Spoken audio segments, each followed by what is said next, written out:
Podem sentar, meus irmãos. Jesus é tudo que nós precisamos. Quem tem Jesus tem tudo. E além de ter tudo, porque Ele representa tudo, a Bíblia diz que Ele é o bom pastor, que dá coisas boas para as suas ovelhas, que ama as suas ovelhas. Graças a Deus por isso. Nós estamos começando hoje uma série de mensagens sobre alguns textos na carta aos Hebreus. E esse trecho da música que nós acabamos de cantar agora é como que uma espécie de resumo de toda esta carta aos Hebreus. Jesus é tudo que eu preciso. Jesus representa tudo que eu preciso, e Jesus viabiliza tudo que eu preciso, e Jesus me ajuda a conseguir tudo que de fato eu preciso. Então eu posso abençoar o meu irmão e dizer assim: olha, vá em paz, fique tranquilo, que Jesus é com você e Ele vai providenciar tudo que você precisa, porque isso é uma verdade na palavra de Deus. Hoje a gente vai começar, são alguns textos de Hebreus que vamos abordar durante esse mês. Eu quero convidar você a ler a carta aos Hebreus durante esse mês de junho e acompanhar as mensagens que vão ser pregadas aqui em nossa igreja. Vamos ler hoje os 4 primeiros versículos da carta aos Hebreus e em seguida vamos conversar um pouco sobre o significado desse primeiro trecho desta carta que abre esse importante documento do Novo Testamento. Diz assim a palavra do Senhor: há muito tempo Deus falou muitas vezes e de várias maneiras aos nossos antepassados por meio dos profetas, mas nesses últimos dias falou-nos por meio do Filho, a quem constituiu herdeiro de todas as coisas e por meio de quem fez o universo. O Filho é o resplendor da glória de Deus e a expressão exata do seu ser, sustentando todas as coisas por sua palavra poderosa. Depois de ter realizado a purificação dos pecados, ele se assentou à direita da majestade nas alturas, tornando-se tão superior aos anjos quanto o nome que herdou é superior ao deles. Que Deus abençoe ao nosso coração a leitura da sua santa palavra. Amém? Meus irmãos, essa carta aos Hebreus é uma mistura de sermão e carta. Ela começa em forma de sermão e vai tomando os contornos de uma carta, até que no final ela é fechada como uma carta tradicionalmente era fechada no primeiro século da era cristã, especialmente ali na segunda metade do primeiro século, quando acredita-se que esta carta tenha sido escrita. Ela não começa com a forma de carta tradicional, dando os seus destinatários e dando o nome do seu remetente. Nós não sabemos ao certo quem foi o autor humano desse documento. É sempre bom a gente repetir isso, né? Que a Bíblia é um livro divino humano. Deus é o verdadeiro autor da Bíblia, mas Ele usou pessoas para o registro, né? Por isso que a gente diz que a Bíblia é o registro escrito da revelação de Deus, porque Deus usou pessoas para registrarem a sua palavra. Não sabemos qual foi exatamente a pessoa que Deus usou para o registro da carta aos Hebreus. Durante muito tempo acreditou-se ter sido o apóstolo Paulo. Há inclusive versões da Bíblia, como a famosa King James, que traz isso no começo da carta do apóstolo Paulo, né, aos Hebreus. Mas a verdade é que não há uma referência direta na própria carta à autoria paulina e nem a nenhum outro documento do Novo Testamento. Depois pensou-se que Lucas tenha sido o autor dessa carta, Paulo como uma espécie de mentor ideológico da carta e Lucas como um tradutor dessa carta para o grego. Mais tarde, os representantes da patrística e dos pais da igreja acreditaram ter sido Barnabé o autor, dada a aproximação de Barnabé com o apóstolo Paulo. Também cogitou-se que Apolo, aquele homem poderoso nas escrituras, tivesse sido o autor da carta aos Hebreus, e mais recentemente os eruditos têm chegado a um meio consenso de que possivelmente quem tenha escrito essa carta tenha sido Priscila, com a ajuda do seu esposo Áquila. Se isso aconteceu, é um fato extraordinário. Primeiro, uma mulher escrevendo um documento do Novo Testamento, e mais ainda com a ajuda do marido. Então a coisa ficaria mais bonita ainda, né? E a tese é sustentada em vários momentos na carta, onde o autor usa a primeira pessoa do plural. Nós estamos fazendo, dando a ideia de que era uma obra conjunta. Enfim, não importando muito quem tenha sido o autor humano da carta, nós sabemos quem é o autor divino da carta, que é o nosso Deus. É um documento que o Espírito Santo de Deus preservou, inspirou, capacitou alguém, mobilizou alguém para escrever para a nossa edificação. E essa carta é destinada simplesmente aos hebreus. Quem eram esses hebreus? Os israelitas que, convertidos para o cristianismo, estavam agora na dúvida se permaneciam na fé cristã ou se retornavam ao judaísmo. Tenha isso em mente.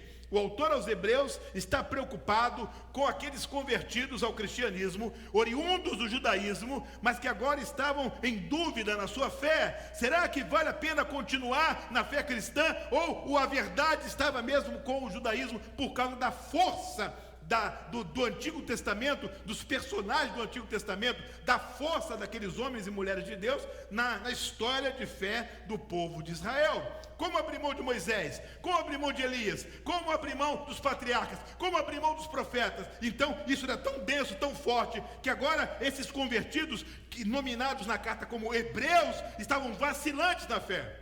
E o Espírito Santo vai capacitar alguém para escrever uma carta, inspirar alguém para escrever um documento, dizendo assim: olha, Cristo é superior, Cristo é tudo, Cristo é superior em tudo. E se Cristo é superior em tudo, então fiquem firmes na fé, porque vale a pena, Cristo é muito mais. Se vocês estão aí impressionados com a história do Antigo Testamento, se vocês estão impactados com os eventos do Antigo Testamento, preparem-se, porque quando você se aprofunda em Cristo, você descobre que Cristo é muito superior. Por isso que muitos comentários aos Hebreus têm como título a superioridade de Cristo, ou a supremacia de Cristo. O que está no pano de fundo dessa carta? É importante a gente entender isso. Dois líderes estavam em destaque no tempo do Antigo Testamento na liderança espiritual do povo de Deus: a pessoa do profeta e a pessoa do sacerdote. O profeta ouvia a palavra de Deus e transmitia para o povo, e o sacerdote ouvia as necessidades do povo e intercedia diante de Deus pelo povo. Então a fé do povo de Israel, ela se equilibrava entre a intercessão sacerdotal e o anúncio profético. A carta aos Hebreus vai apresentar Jesus como unindo numa só pessoa, na pessoa dele, o ofício sacerdotal. Ele é o grande sumo sacerdote e também a palavra encarnada, a profecia encarnada de Deus. Ele é o profeta e é ao mesmo tempo o sacerdote. Ele cumpre essa missão. Então a carta aos Hebreus vai mostrar a importância da pessoa do nosso Senhor e Salvador Jesus Cristo, do Messias prometido, na história de fé, na caminhada de fé do povo de Deus, e situar os seus leitores naquela página da história onde Jesus se apresenta como superior. Ninguém está acima dele, ele está acima de todas as coisas. Ele é o Filho de Deus, o Rei dos Reis, o Senhor dos Senhores. E tudo aquilo que aconteceu nos tempos do Antigo Testamento estava apenas preparando o caminho para a chegada de Jesus Cristo. O autor aos Hebreus vai dizer: ele chegou, e ele é a profecia encarnada. Ele é o grande sumo sacerdote que não tem medo, não tem receio. Ele não precisa entrar no Santo dos Santos, porque ele já está na presença do Pai, e ele vai abençoar a minha vida e a sua vida. Essa é a tese da carta aos Hebreus, portanto, extremamente relevante para a minha vida e para a sua vida. Porque assim como Jesus se apresenta superior à fé do Antigo Testamento e às tradições religiosas dos israelitas, Jesus é superior aos meus problemas, aos meus desafios. Ele está acima de todas as coisas, Ele governa a história está debaixo do governo de Jesus Cristo. A carta aos Hebreus enaltece a pessoa do nosso Senhor e Salvador Jesus Cristo. Amém ou não? Amém. Jesus é tudo que eu preciso.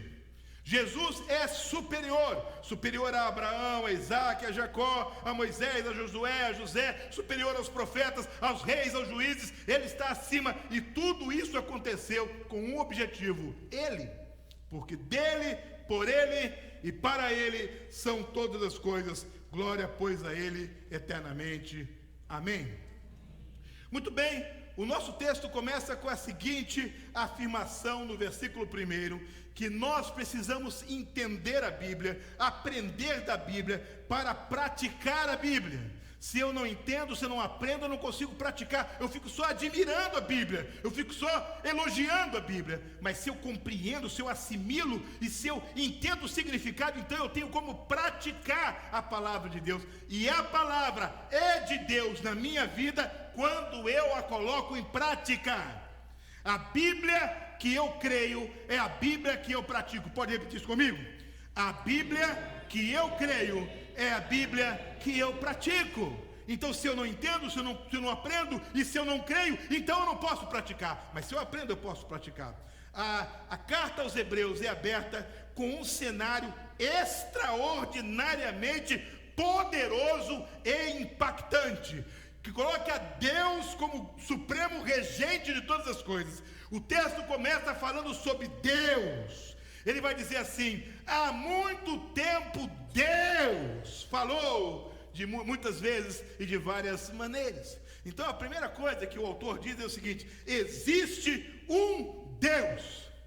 Ele não discute sobre a existência de Deus, ele não abre um debate sobre a existência de Deus, ele pressupõe a existência de Deus. Esse Deus é real, e ele, além de ser real, ele se comunica com o seu povo. Ele falou muitas vezes e de muitas maneiras. Deus existe e Deus quer falar comigo. Deus existe e Deus se revela ao homem. Deus existe e se manifesta na nossa história. Deus existe e intervém na nossa história. Ele age. O nosso Deus é um Deus interventor, é um Deus que age na nossa história. Ele não fica assistindo a nossa vida lá do céu, aplaudindo e vaiando. Ele participa da nossa vida, ele vem até nós, ele participa da nossa história. Ele é um Deus que se comunica conosco, que se revela a nós. Porém, o autor dos Hebreus vai dizer que lá nos tempos antigos, durante muito tempo, lá atrás, ele falou muitas vezes e de várias maneiras aos nossos pais ou aos nossos antepassados, através dos profetas. O que o autor está dizendo? Que Deus não pôde, lá na antiga aliança, se revelar de uma vez só, através de um único profeta, e num só momento.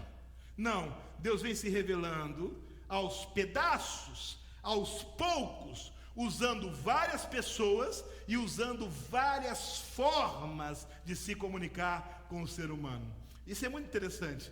Deus falou, vem falando desde o começo da palavra. Ele vem falando, mas ele não falou tudo de uma vez. E você vai do Gênesis a Malaquias, todo o texto do Antigo Testamento, Deus vem falando, um pouquinho aqui, um pouquinho ali, um pouquinho acolá, através desse homem aqui, daquela pessoa ali, daquele líder acolá, usando o vento, usando os anjos, usando os profetas, usando as pessoas, de várias formas. Ele vem falando. É uma que chamamos de revelação progressiva. Deus vem progressivamente se revelando. Diz o autor aos Hebreus, durante muito tempo, Deus falou muitas vezes e de várias maneiras aos nossos antepassados por meio dos profetas. E profeta aqui não é uma pessoa em particular, mas todas as pessoas que Deus usou para falar ao povo. Todas as pessoas que Deus colocou nessa missão, nessa função de levar a palavra dele para o povo. Ao longo da história, Deus vem usando pessoas para falar a revelação dele, para explicar a revelação dele para a nossa vida. Então presta atenção, antigamente, disse o autor aos Hebreus, Deus falou várias vezes, de diversas maneiras, usando profetas ao longo da história, homens dele, que ele escolheu livremente para usar e falar, e de diversas formas Deus falou, não somente através de homens, mas também através dos recursos naturais e sobrenaturais de Deus. Mas ele vai dizer uma coisa interessante logo em seguida. Ele vai dizer assim, olha, mas recentemente, nesses últimos dias, sabe, lá atrás ele falou muitas vezes, de muitas maneiras, mas nesses últimos dias falou-nos por meio do Filho. Olha que diferença. Antes ele falou muitas vezes, agora ele falou uma só vez. Antes ele falou de muitas maneiras, agora só de uma maneira. E antes ele usou muitos profetas, e agora só uma pessoa, o Filho. Interessante que o autor não diz, embora algumas versões tragam isso, interpolando, não diz através do seu Filho, mas diz através do Filho. É um contraste entre Jesus e os profetas. O autor está mostrando a superioridade de Cristo para revelar Deus. Lá antigamente ele falou pelos profetas, mas agora ele usou um que é Filho. Ele usou alguém que está ligado a ele. Ele usou Jesus Cristo. Ele usou o seu Filho unigênito para revelá-lo. Então agora, nesta nova aliança, não será muito tempo, e nem de muitas maneiras, e nem com muitas pessoas, mas de uma vez só, de uma forma só, através da pessoa de Jesus Cristo. É através dele que Deus decidiu se revelar na nova aliança. É assim que abre a carta aos Hebreus. Deus existe, Deus quer falar com o seu povo, fez isso no passado, durante muito tempo, de muitas maneiras diferentes, usando muita gente diferente, mas faz isso nos últimos dias, através do Filho, através de Jesus Cristo. Jesus veio para revelar o Pai. Meus irmãos, apenas esse trechinho da carta de 13 capítulos é tudo que o autor aos Hebreus vai usar como ponte entre a antiga aliança e a nova aliança, entre a revelação nos tempos antigos e a revelação agora. É tudo, porque a partir de agora ele vai falar única e exclusivamente sobre o Filho, sobre esse Jesus maravilhoso que veio revelar o Pai. E é assim que nós lemos a partir de aqui, nesse texto, logo no versículo seguinte. Está escrito assim, pode passar aí. O Filho, quem é o Filho? O Filho é o resplendor da glória de Deus e a expressão exata do seu ser, sustentando todas as coisas por sua palavra poderosa. Depois de ter realizado a purificação dos pecados, ele se assentou à direita da majestade nas alturas. Ele faz uma declaração cristológica. Quem é o Filho? Quem é Jesus? Meus irmãos, são 7 poderosíssimas afirmações sobre a identidade de Jesus. Primeiro, ele é o herdeiro de todas as coisas. Sabe o que significa isso? Significa que tudo que pertence ao Pai pertence a Jesus. Jesus é o dono de todas as coisas. Ele tem tudo. Ele disse assim certa vez: foi-me dado todo o poder, toda a autoridade no céu e na terra. Só quem é o dono tem toda a autoridade. Foi-me dada toda a autoridade no céu e na terra, porque ele é herdeiro de todas as coisas. O diabo não é dono de nada. Satanás não tem absolutamente nada. Tudo pertence a Jesus Cristo, o Rei dos Reis e o Senhor dos Senhores. Ele é o dono de tudo. Ele é herdeiro. Depois, o autor aos Hebreus vai dizer: ele é o Criador do universo. Sendo herdeiro, proprietário da eternidade do cosmos, do universo inteiro. A Bíblia vai dizer que ele agiu, a expressão do autor diz, por meio de quem fez o universo.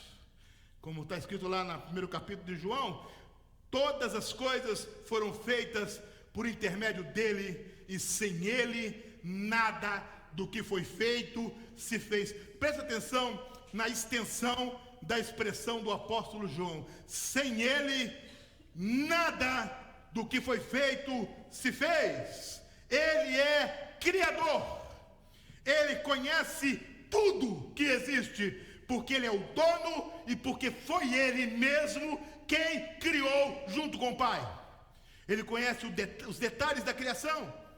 Os cientistas descobrem novos astros, novos elementos no espaço, e é uma tradição no universo da ciência que o cientista que descobre alguma coisa, ele batiza, ele dá um nome, muitas vezes dá o próprio nome para aquilo, antes que a ciência venha a descobrir. Jesus conhece profundamente todo o universo, porque foi ele quem criou todas as coisas. Mais que isso, ele conhece o ser humano, ele conhece a mim e a você, porque além de criar todas as coisas do universo, do cosmos, ele nos criou. Está lá em Gênesis, Deus vai dizer, façamos, no plural, o homem à nossa imagem, conforme a nossa semelhança. Ele conhece você. Ele conhece você melhor que os seus pais. Ele conhece você melhor que o seu cônjuge. Ele conhece você melhor que a sua família. Ele conhece você melhor do que o seu melhor amigo, do que o seu vizinho, do que o seu patrão, do que o seu empregado. Ele conhece você melhor do que todas as coisas, porque ele criou você. Não há nada na sua vida que surpreenda Jesus. Não há nada no seu universo que possa enganar Jesus, que possa ludibriar Jesus, porque ele conhece você como conhece cada ponto do universo. Quem é o Filho? Ele é o Criador e ele é o herdeiro. Mas o texto vai um pouco mais fundo, ele vai dizer que Jesus é o revelador de Deus. Eu gosto dessa expressão que diz aqui, meus irmãos, muito bonita. O Filho é o resplendor da glória de Deus e a expressão exata do seu ser. É o esplendor da glória. Há um paralelo aqui, meus irmãos. Essa palavra glória significa brilho. Há uma referência direta ao que aconteceu lá no Antigo Testamento com Moisés. Quando desceu do monte, o rosto dele tinha o quê? Tinha um brilho. Mas qual a diferença daquilo que brilhou em Moisés e de Jesus? É que aquele brilho esmaeceu, aquele brilho se ofuscou, aquele brilho acabou, mas o brilho que é Jesus não acaba, porque ele não é só o brilho, não é só a glória, ele é o esplendor interminável da glória de Deus. Quando olhamos para Jesus, brilha a pessoa do Deus Todo-Poderoso diante de nós. Ele é o esplendor, o brilho máximo, pungente, poderoso, impactante, aquele brilho que faz o homem cego enxergar, que faz o aleijado andar, que faz o mudo falar, que faz o casamento ser restaurado, que faz o jovem vencer as drogas, que faz o homem e a mulher entregarem suas vidas para Jesus. É o impacto desse brilho que faz diferença na vida. O povo que andava em trevas viu uma grande luz. E o autor da carta aos Hebreus vai dizer mais, que esse brilho, que é exuberante, que se expande num resplendor de glória em Jesus acerca de Deus, ele é a expressão exata de Deus. O autor dos Hebreus está dizendo, não falta nada de Deus em Jesus, e tudo que você vê em Jesus é Deus, e não há sequer uma pequena parte dele que não esteja ligado ao Pai. Ele é a expressão exata do Pai. Por isso, ele é superior. Os profetas falando sobre Deus, os patriarcas falando sobre Deus, os juízes falando sobre Deus, os reis falando sobre Deus, mas nenhum deles foi o resplendor da glória, e nenhum deles foi a expressão exata do Pai. Eles deram alguns ensinamentos, deram algumas pistas sobre Deus, mas Jesus não. Ele chega e fala, aquele que me vê está vendo o próprio Pai. Senhor, mostra-nos o Pai. Os apóstolos pediram: Senhor, mostra-nos o Pai. E ele diz: olha, eu estou há tanto tempo com vocês. Quem me vê está vendo o Pai. Por quê? Diz o autor aos Hebreus respondendo: porque ele é a expressão exata do seu ser. Então ele é herdeiro, ele é criador, ele é o revelador de Deus. E diz o texto, aprofundando um pouco mais, ele é o sustentador de todas as coisas, sustentando todas as coisas. O autor aos Hebreus está dizendo, queridos, que tudo que existe só se mantém em pé por causa da pessoa do nosso Senhor e Salvador Jesus Cristo. Jesus é o ponto de equilíbrio de todas as coisas. Ele é o sustentador de todas as coisas. E o autor aos Hebreus vai dizer uma coisa interessante: ele age para sustentar todas as coisas com a palavra poderosa dele. Deus Pai usou a palavra para criar, e o Deus Filho, aleluia, usa a palavra para sustentar. Tudo aquilo que é de Deus se sustenta em Deus. O que é de Deus não se sustenta no homem. O que é de Deus não se sustenta nas ideologias humanas. O que é de Deus não se sustenta nas instituições humanas. O que é de Deus se sustenta no Filho de Deus e se sustenta pela palavra poderosa do Filho. O autor aos Hebreus está dizendo: esse filho que revela Deus, ele tem uma palavra poderosa. E quando o autor aos Hebreus afirma isso, meus irmãos, ele tem no pano de fundo nada mais, nada menos do que o ministério de Jesus, que dizia para o endemoniado: sai deste homem, espírito imundo, e saía. Joga-se para aqueles porcos, e ele é jogado. E que dava ordens, e as coisas aconteciam, porque ele tinha autoridade. Aquele que disse para o mar, para as ondas, para os ventos: aquieta-te, sossega-te, e seguia uma grande bonança, porque a sua palavra tinha autoridade. É a autoridade da palavra de Jesus. Interessante quando você pensa na autoridade da palavra de Jesus, quando ele acalma a tempestade, quando ele expulsa o demônio. Mas pense, é com a mesma autoridade espiritual que ele diz: vinde a mim todos que estáis cansados e sobrecarregados, e eu vos aliviarei. Tomai sobre vós o meu jugo e aprendei de mim, que sou manso e humilde de coração, e achareis descanso para as vossas almas. É a mesma autoridade. A mesma autoridade que ele disse para aquele que estava sendo crucificado ao seu lado: hoje mesmo estarás comigo no paraíso. Autoridade. Ele quer dizer para você: eu te amo, eu morri na cruz em seu lugar, para escrever o seu nome no livro da vida, para habitar você, para você ter vida abundante, para você vencer a vida, para você vencer as guerras, para você vencer as dificuldades, porque eu sou o seu pastor supremo, eu sou o seu grande sumo sacerdote, eu estou aqui para abençoar você. Autoridade. A mesma autoridade do Pai está no Filho. Ele sustenta. Pastor, quem sustenta a igreja é Jesus. Quem sustenta a família é Jesus. Quem sustenta o casamento é Jesus. Quem sustenta os relacionamentos, Jesus. Quem sustenta o mundo, Jesus. Quem sustenta o universo. A história não está à deriva. Ela tem um governo e ela tem um sustentador, que é Jesus. Ele é o herdeiro, ele é o criador, ele é o revelador, ele é o sustentador, mas principalmente ele é o redentor da humanidade. A expressão não podia ser mais linda, depois de ter realizado a purificação dos pecados. Eu gosto quando o autor aos Hebreus usa esse verbo purificar aqui, porque o que está por trás dele, meus irmãos, é toda a doutrina da salvação. Sabe quais são os componentes da doutrina da salvação? Regeneração, justificação, santificação e glorificação. Pela regeneração eu nasço de novo. Pela justificação eu sou declarado justificado pelo sangue de Cristo. Pela santificação eu vou me aperfeiçoando, crescendo de graça em graça, de glória em glória. E na glorificação eu aguardo o momento quando eu vou morar no céu ao lado de Jesus Cristo. Sabe qual autor aos Hebreus está escrevendo aqui? Depois que Jesus cumpriu a sua missão de redimir o homem, de resgatar o homem, depois que ele fez isso, ele foi encontrar o lugar dele à direita da majestade de Deus. Ele é quem redime. Olha, quero dizer uma coisa para você: profeta não redime, sacerdote não redime, religião não redime, igreja não redime. Não importa o título que tenha o líder da igreja, de servo a vice-deus, não importa.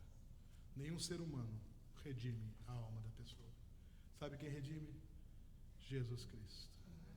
Foi Ele que derramou o sangue dele na cruz. Eu sei que no início, nessa parte aí que nós estamos vivendo da história, no início do século 21, nós temos a exaustão, como diziam os latinos, ad nauseam, chega a dar náusea, a quantidade de pregadores, mestres, instituições, oferecendo palavras açucaradas, propondo uma melhora da qualidade de vida aqui e agora, enriquecimento rápido, prosperidade fabricada. Mas o que a Bíblia diz é que Jesus Cristo veio aqui, esse que é o esplendor da glória de Deus, não teve por usurpação o ser igual a Deus. Este que é o esplendor da glória de Deus, esvaziou-se a si mesmo. Esse que é o esplendor da glória de Deus, tomou a forma humana como servo e foi obediente até a morte, e morte de cruz. Sabe quem morreu naquela cruz? O esplendor da glória de Deus, a expressão exata de Deus. Foi Ele que morreu na cruz em meu lugar, em seu lugar. Sabe por quê? Porque Ele esvaziou-se e foi obediente ao Pai e cumpriu a missão dele de propiciar a salvação pelo perdão dos pecados. Ele é o herdeiro, é o criador, é o revelador, é o sustentador, mas Ele é o redentor da humanidade. Ele não morreu na cruz em vão. Ele morreu para me salvar e para salvar você. A pergunta é: você já teve o seu encontro pessoal com Jesus Redentor? Você já se arrependeu dos seus pecados e depois depositou a sua fé na pessoa do Filho de Deus? Você já aceitou Jesus como seu Salvador pessoal? Ele é o Redentor. Sabe qual é a sexta afirmação? É que Ele é o supremo governador. Ele é o Rei. Ele está assentado não abaixo, mas Ele está assentado à direita da majestade. Sabe, quando você assenta abaixo, você está debaixo da autoridade. E quando você se assenta ao lado, você está compartilhando da autoridade. Ele é majestade, Ele é soberano, Ele é Rei. Por isso nós cantamos: Ele é tudo que eu preciso. Ele é majestoso. Quer saber de uma coisa? Majestade, na carta aos Hebreus, não tem nada a ver com riqueza de palácios, como vemos na Europa, na Ásia. Não. Majestade não tem nada a ver com jardins enormes, a perder de vista, como os vemos no mundo antigo. Majestade não tem nada a ver com privilégios, com mordomias, com jatinhos particulares, com hotéis 5 estrelas. Majestade tem a ver com autoridade, com alguém ocupando o lugar onde as decisões são tomadas, onde as ordens são dadas. Majestade, na carta aos Hebreus, tem a ver com domínio e governo, autoridade. Jesus é o Rei, Ele é o governador. Sabe o que o profeta Isaías disse lá atrás, 7 séculos antes dele nascer? O governo dele não vai ter fim. Ele vai governar para sempre. A obra de Handel, ela ecoava quando foi lançada nos teatros.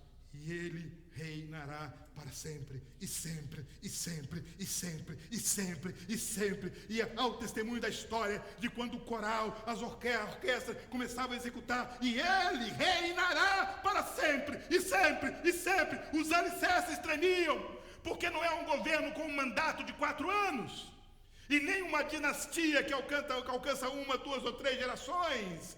É um governo eterno, sempre foi rei, é rei e sempre será rei, e ele reinará para sempre.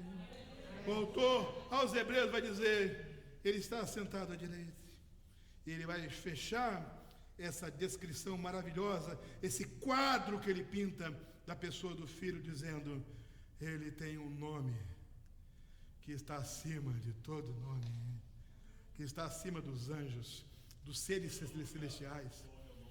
Presta atenção, porque as palavras não são aleatórias aqui. Ele fala de profeta, ele fala de sacerdote, e ele vai fechar essa sessão falando de anjos. Sabe quem são os anjos? São os mensageiros de Deus, são os porta-vozes, são aqueles que levam a mensagem de Deus. O autor dos Hebreus vai fechar essa sessão dizendo assim: o Filho, ele é superior aos anjos, e ele recebeu um nome muito maior do que o nome de todos eles. Lembra-se de Filipenses capítulo 2? Porque Deus o exaltou soberanamente e lhe deu o nome que é sobre todo nome, para que ao nome de Jesus se dobre todo o joelho dos que estão nos céus, na terra e debaixo da terra, e toda a língua confesse que Jesus Cristo é o Senhor, para a glória de Deus o Pai. Amém. A carta aos Hebreus começa dessa forma exuberante e tremenda. Deus existe. Deus quer falar com o seu povo. O fez no passado, de muitas maneiras, muito tempo, usando muitas pessoas. Mas agora, ele completou a sua revelação de uma vez só. Pegou o seu único filho e enviou nesse mundo para derramar o seu sangue e se tornar o meu Salvador, o seu Salvador.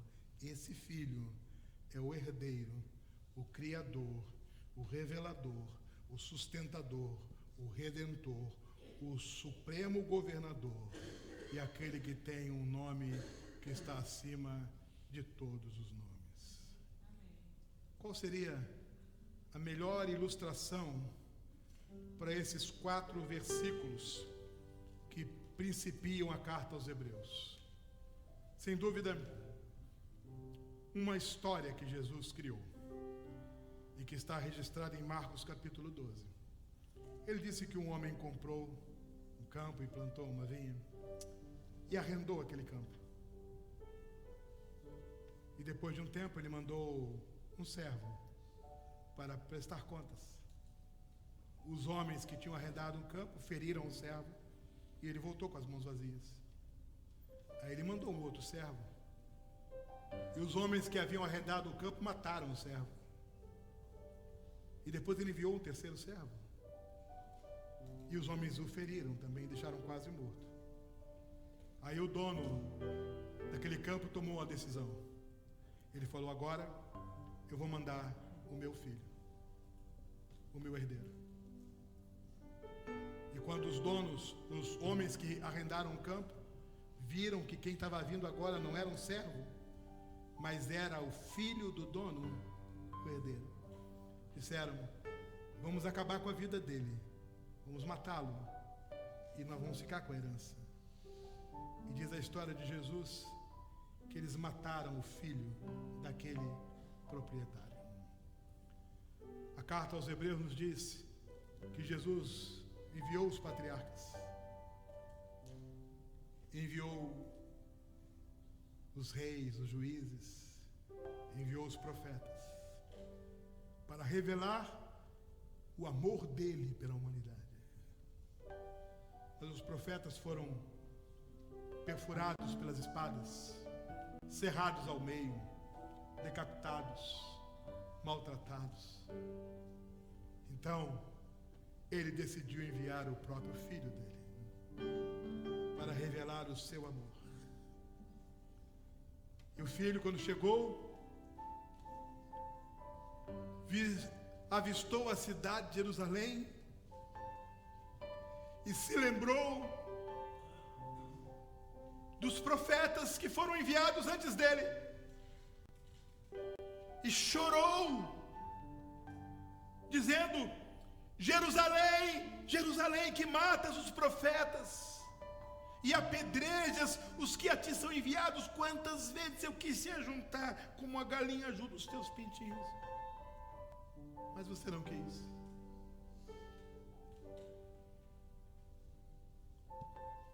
Forjaram acusações,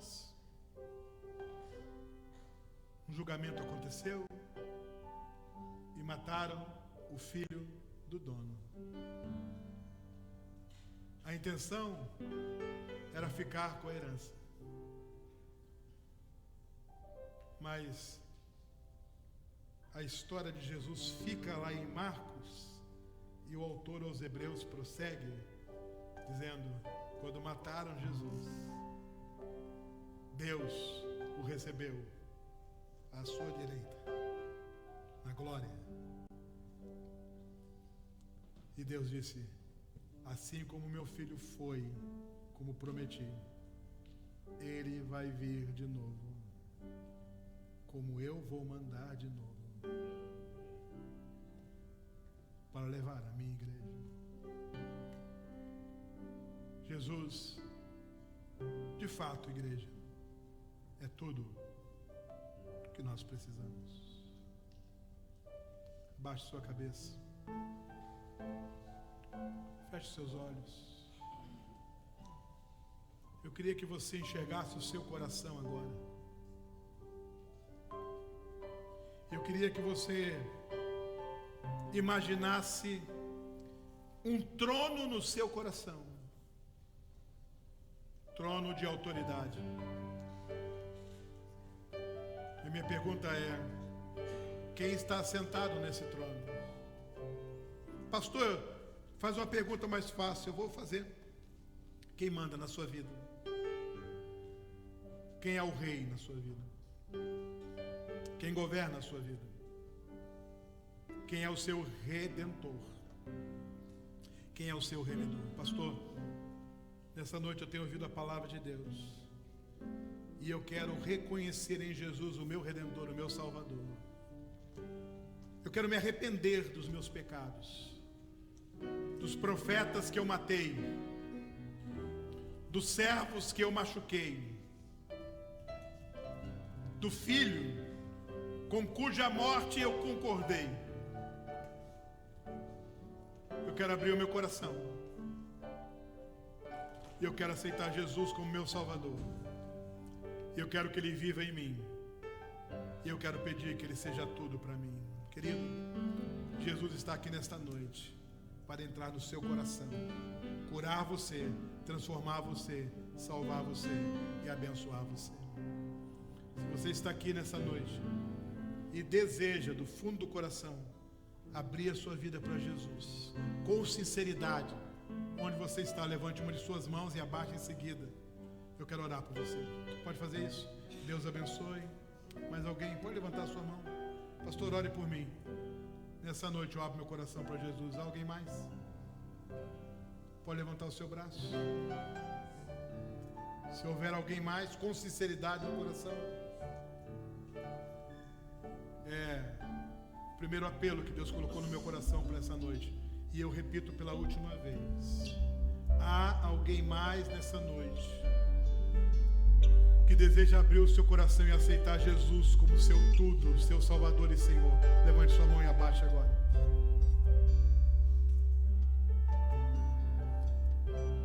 Agora eu quero fazer um outro apelo. Querido, se você reconhece que existem áreas, ou pelo menos uma área na sua vida, onde Jesus ainda não está reinando. Pastor, o Espírito Santo já me incomoda, e eu consigo enxergar áreas na minha vida onde Jesus ainda não governa, e eu quero, pela fé, nesta noite, entregar o governo da minha vida para Jesus. Sabe, eu gostaria de fazer uma oração por você. Eu só preciso que todos que estão aqui abaixem suas cabeças, fechem seus olhos. E se você consegue identificar uma área na sua vida que ainda não está sob o governo de Jesus, por favor, levante uma de suas mãos e abaixe em seguida. Deus abençoe. Pode abaixar. Levante sua mão. Deus abençoe. Mais alguém? Deus abençoe. Pode levantar sua mão. Pequeno gesto assim. Deus abençoe. Vou poder ver você daqui. Isso mesmo. Alguém mais? Eu quero pedir que toda a igreja fique em pé agora. A palavra de Deus diz que o nome de Jesus, esse nome poderoso de Jesus, é que faz toda a diferença na nossa vida,